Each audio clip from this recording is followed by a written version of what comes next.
Daddy's never gonna hurt you again. I was my dad's only child. For most daughters, your dad is your gauntlet. Your perpetual steel curtain. But what happens when the shield instead becomes the dagger? When you're 6, you'll do what you have to in order to survive, because running away is not an option. I knew it was coming.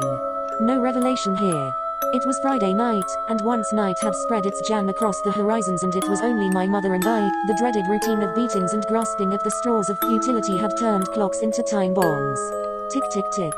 It was on its way, but I didn't know when, until Mama spoke. Go, Lily. Go sit in the closet and wait for me. My mother was a Cuban immigrant with nothing but courage flowing through her veins. Still, I never understood at the time what a restraining order was, nor why it could so easily be broken.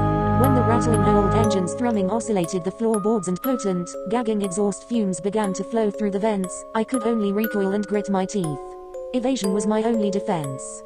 Predicting that the level of his rage depended on the force of the car door slamming, so when it audibly shattered the driver's side window, I knew undoubtedly that the oncoming storm would be a dam breaker.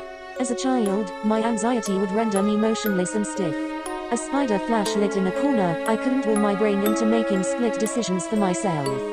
So when the door was being kicked in, hinges on the fray, and the immutable words Helena. Helena, you bitch. That door better be unlocked. Seeped through the wall's invisible pores, I was rendered icebound in a primordial stasis of terror, even if running was the best choice.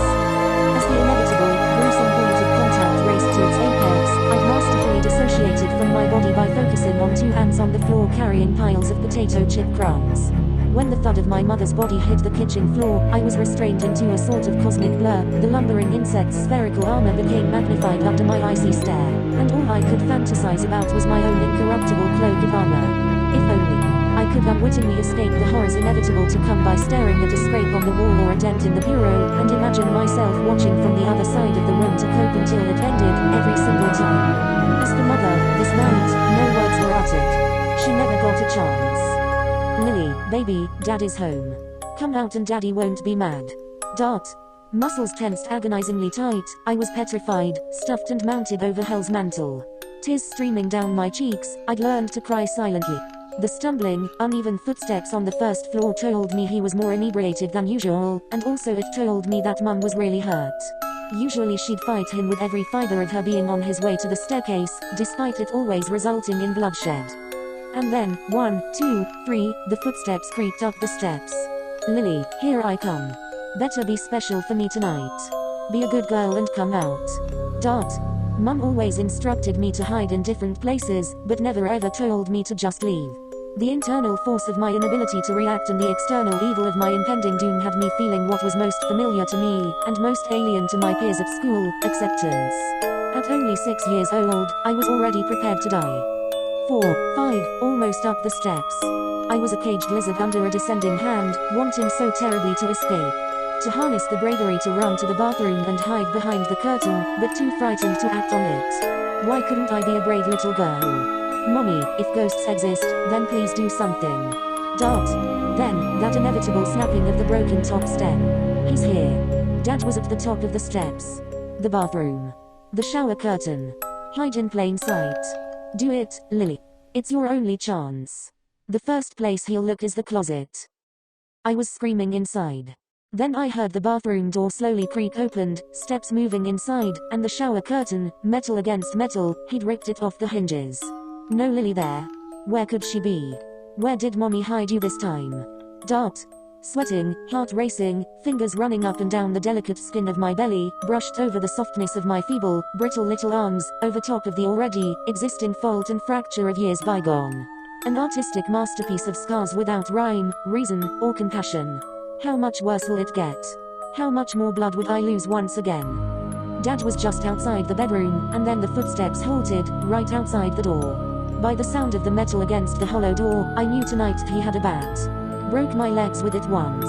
I began to grip and tear at my clothes, pull at my thinning hair, and finally, I couldn't hold them in any longer.